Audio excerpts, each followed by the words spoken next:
Guys, kalian sadar gak sih, kenapa harga BBM itu akhir-akhir ini terasa mahal? Padahal kan kita lagi gak perang ya. Apakah ini ada hubungannya dengan konflik luar negeri? Tapi kok efeknya sampai ke kita?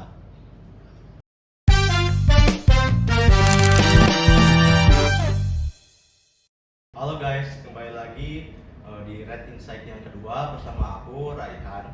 Di sini aku mau ngajakin kalian buat bahas topik yang sedang panas nih terkait BBM naik. Nah, di sini pastinya aku gak sendiri. Aku bersama teman-temanku, ada Nasya, ada Aran, ada Indri, ada Anis, dan ada Atira. Nah guys, menurut kalian kenapa sih BBM itu bisa naik? Nah, BBM bisa naik itu karena ini tuh ada hubungannya sama konflik luar negeri, teman-teman. Tepatnya di Selat Hormuz, jalur penting untuk distribusi minyak dunia. Langsung aja, menurut Aran, Selat Hormuz itu sebenarnya selat apa sih? Oke, jadi menurut aku itu Selat Hormuz itu tuh selat yang ada di antara Iran sama Arab. Nah, ibarat nih kayak misalkan di depan rumah kita tuh kita punya jalan kecil yang bisa dilalui cuma satu mobil aja. Nah, Selat Hormuz itu kayak gitu, cuma sempit banget tapi semua orang tuh harus lewat sini.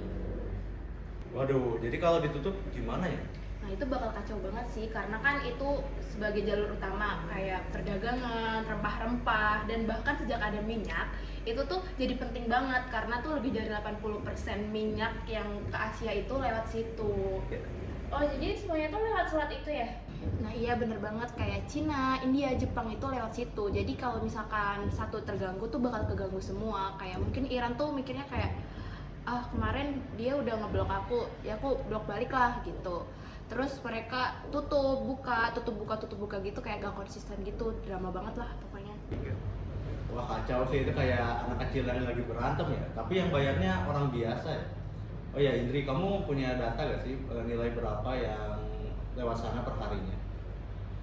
Nah, ada nih Rehan, jadi 20 juta barel setiap hari. Bayangin 20 juta barel.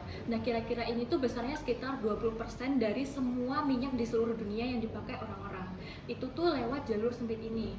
Nah, dalam angkutannya itu tuh nggak cuma ada minyak aja, tapi ada gas, ada pupuk, semuanya tuh ada di sana.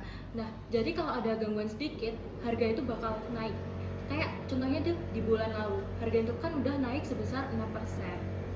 Wah 6%, itu tinggi banget gak sih?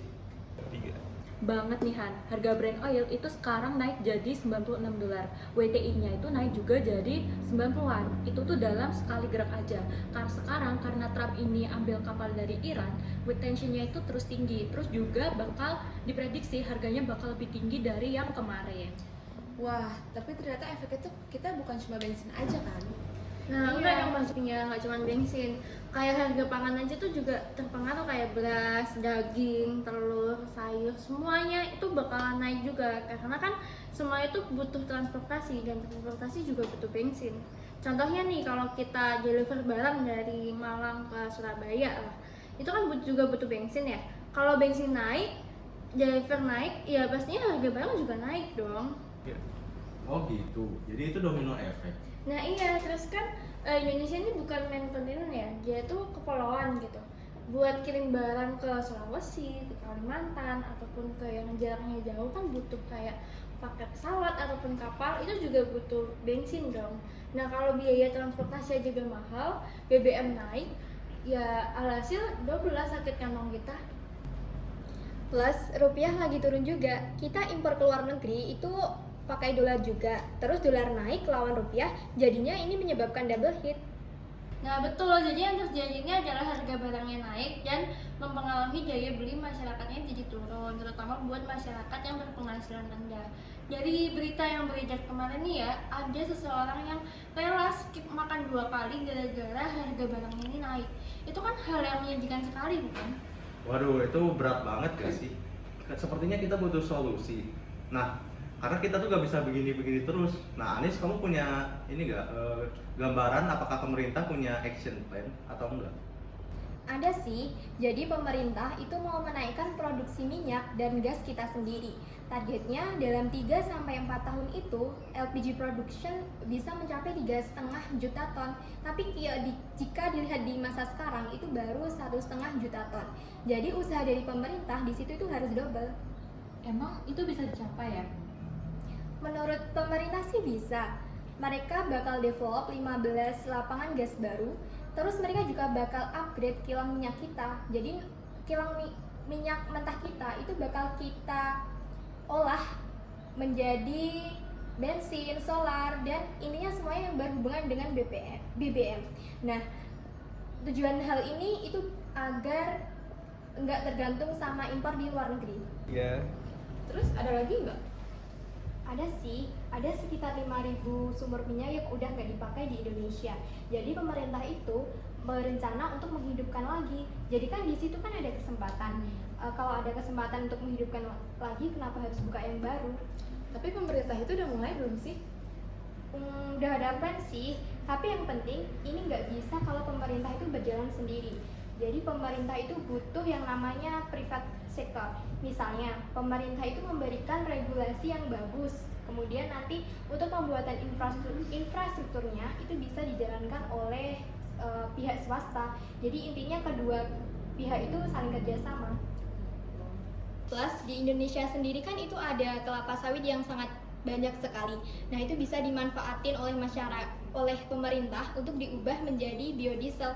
Nah, ini tuh artinya bahwa salah satu bukti untuk mengurangi ketergantungan Indonesia sendiri terhadap impor bahan bakar di luar negeri. Tapi yang susahnya adalah gimana caranya bikin orang ini percaya sama rencana kedepannya pemerintah. Orang sekarang aja kita udah pusing gak sih, harga aja udah mahal. Kita butuh solusi cepet pastinya. Ya, itu betul banget. Kita itu intinya butuh komunikasi yang bagus dan yang jelas dari pemerintah. At least kita ada plan lah, nggak hanya nunggu terus. 3. Oke, jadi kesimpulannya gini. Harga minyak naik di Selat Hormuz. Efeknya ke harga barang kita. Nah, dan terus pemerintah juga punya rencana, tetapi butuh waktu dan partnership. Nah, dari Atira punya closing statement nggak ya? Ada sih. Nah guys, kita tuh berharap podcast ini tuh bukan cuma jadi podcast yang bakal hilang begitu aja, tapi kalian tuh juga bisa komen kayak akankah hal ini tuh mempengaruhi hidup kalian, dan kalian tuh setuju nggak sih sama strategi pemerintah yang sudah direncanakan, atau mungkin dari kalian ada ide lain. Nah, karena ini tuh isu yang beneran efek semua orang. Betul banget. Oke guys, aku ucapin terima kasih kepada kalian semua yang udah nyempatin waktu ngobrol santai. Dan untuk yang nonton, jangan lupa subscribe, follow, dan like juga ya. Well, see you next time. Bye.